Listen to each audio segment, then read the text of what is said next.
Дел од учениците од 4 Г одделение во основното училиште Јан Амос Коменски не посетуваат настава веќе неколку дена.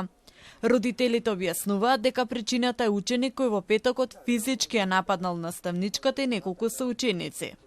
Тие бараат училиштето и надлежните институции итно да го решат проблемот. Или ученикот да биде преместен во друго училиште, или да му се возможи образовен асистент и да остане во паралелката.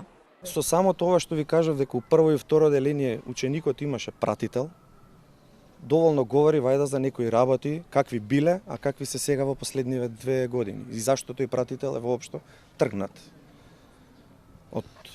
Значи, само така имаше некој вид на нормална настава. Иначе, мислам дека нема да може. И додека не се реши овој проблем, ние сме спремни нашите деца да не одат во школа.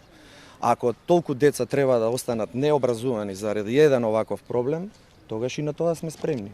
Родителите велат дека и покрај ветувањето од градоначалникот на општина Карпош дека проблемот ќе се реши. До сега ништо не е преземено. Телма побара одговори од општина Карпош, откаде ни одговорија дека решенијата треба да ги донесе директорката која назначиле за да се справува со вакви проблеми. Директорката на училиштето Татјана Јанкуловска изјави дека во моментот на инцидентот била на службено патување, но дека е запознаена со настанот и дека стручните служби презеле се што било во нивна моќ. Од училиштето, за разлика од родителите, ни кажаа дека имало агресија само кон наставничката, но не и кон учениците. Директорката потенцираше дека додека ученикот имал асистент, наставата се одвивала без проблеми. Но по одбивањето на таа поддршка од страна на родителите започнало агресивно однесување.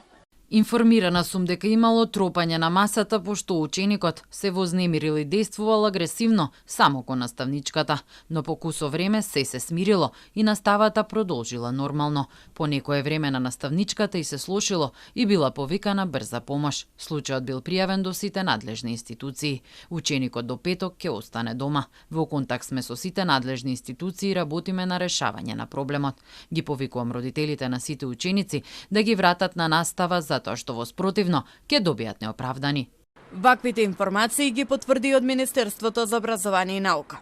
Оттаму кажаа дека Државниот просветен инспекторат неколку пати бил во училиштето, издал препораки според кои училиштето постапило. Во меѓувреме 18 од 24 ученици не посетуваат настава. Родителите велат дека нема да ги вратат децата се додека проблемот не се реши трајно.